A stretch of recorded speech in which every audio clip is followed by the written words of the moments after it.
The Education Department is now requesting colleges provide more detailed information about students who participated in campus protests, as civil rights attorneys for the government investigate how anti-Semitism was addressed at various institutions. They're seeking to know the names and nationalities of those involved. The Washington Post spoke with attorneys from the Office for Civil Rights who claim the Department of Education is requesting the list to determine who may have harassed Jewish students or staff. This applies to campuses under investigation for both the current academic year and the previous one.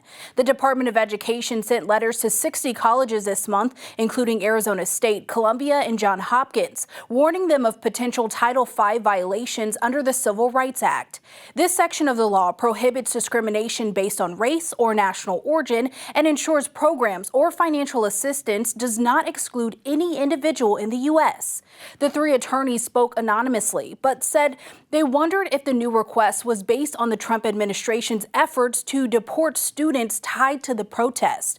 However, the acting assistant secretary for civil rights at the Education Department said the information goes hand in hand with investigating how colleges handled anti-Semitism. One of the cases at the forefront is at Columbia University, where countless pro-Palestinian protests have broken out on the New York City campus since 2023.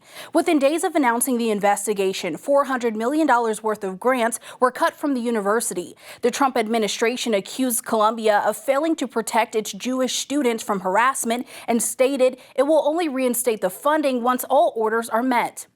Federal civil rights attorneys sent questions and data requests to universities. The Post reports one letter asked for details like policies on handling complaints, reports of anti-Semitic incidents, and how the school responded. The request also included a list of students who may have harassed Jewish students, not just those convicted or found guilty of violating policies. They also wanted names of students with code of conduct violations, those who were suspended, expelled, or referred to police for harassing or committing violence against Jewish students and faculty.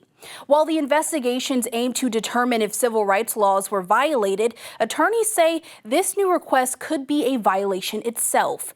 Legal experts also warn universities providing this information could clash with privacy laws and student protections. This comes just after a Palestinian activist arrest at Columbia University by U.S. immigration officials, aligning with Trump's executive order to combat anti-Semitism nationwide. The January 29th directive says the U.S. is committed to actively fighting anti-Semitism, using every legal tool available to prosecute, remove, or hold accountable those responsible for unlawful anti-Semitic harassment and violence.